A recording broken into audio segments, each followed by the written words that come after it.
One of the most common complaints I'm hearing from agents right now is that they have too many buyers and not enough sellers. Hey guys, Aaron Lucas with Greenwood Homes Realty Careers, episode number 22, and today we're going to be diving into how to fix your inventory crisis. The first way that we're going to fix your inventory crisis is we're actually going to use polls on our Instagram stories, and specifically we're going to ask two questions in two different stories.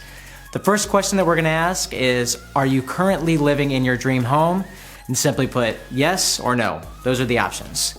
Then right after that story, we're gonna ask, have you had any thoughts of selling in 2019 or 2020? Again, yes or no. Now, when you go in and you look at your stories, you can actually see who's voted on it and who's viewed those stories.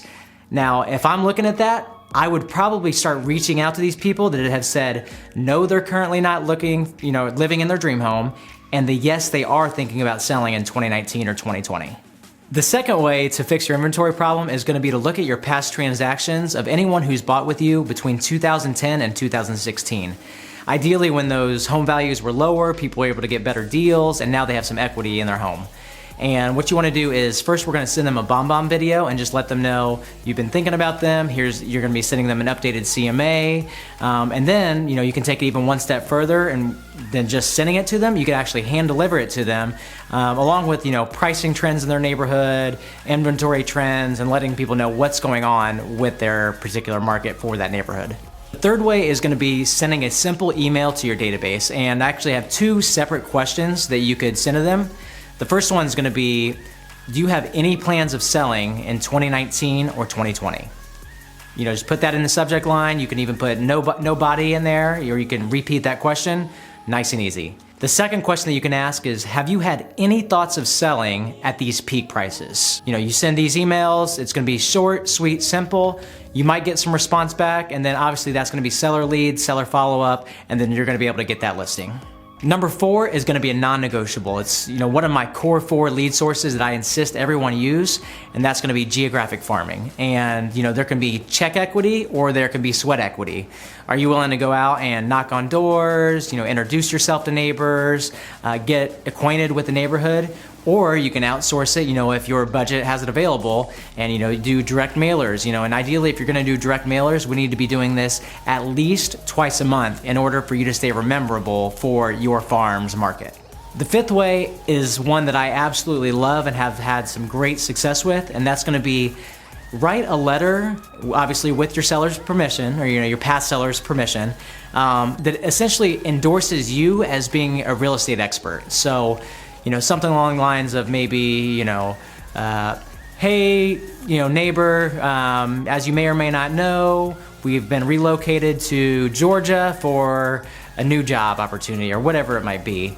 We chose agent name because they were great at marketing, they had excellent negotiation skills, and their customer service was impeccable. If we had to choose it all over, we would choose them again. And then, you have them sign it, and then what you're gonna do is hand address, hand a stamp, every single one, because we want it to look personal, and then we're gonna send those out to all of the neighbors. And now when they open that piece of mail from their neighbor who they've known, they're gonna see that, wow, agent name did an amazing job, honey, we've been thinking about selling, why don't we give agent a call?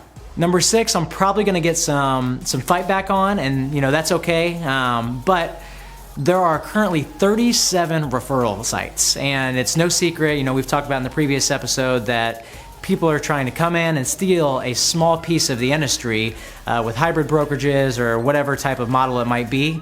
And some of these companies, are asking for even as much as 42% referral fee.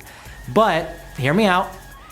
If you get that transaction, let's say even if you have to pay that 42% referral fee, you now have access to their entire database, all their families, all their friends. So, if I have to give out 42% business to get access to that entire database and maybe gain another 2 to 4, maybe 5 transactions from each potential deal, I'm okay with paying that because that's just the cost of business. The last one that I want to share with you guys today is mega open houses. And I know some of you maybe have tried open houses and haven't had success with them, but I would argue that you haven't done them correctly, or you haven't set it up properly or been taught the right way properly.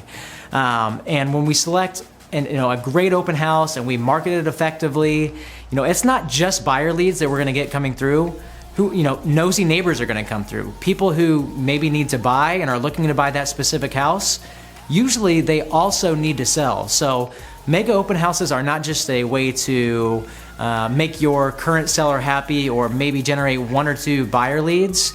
This is a genuine way to actually attract more listings. I hope you got some value out of this video. Make sure to leave a comment or 2 below of how you're currently getting your listings and share this video with a friend or 2. And remember, the goal of real estate is to get people to know you, like you, and trust you. And if you're not committed, you're interested. See you guys in the next episode.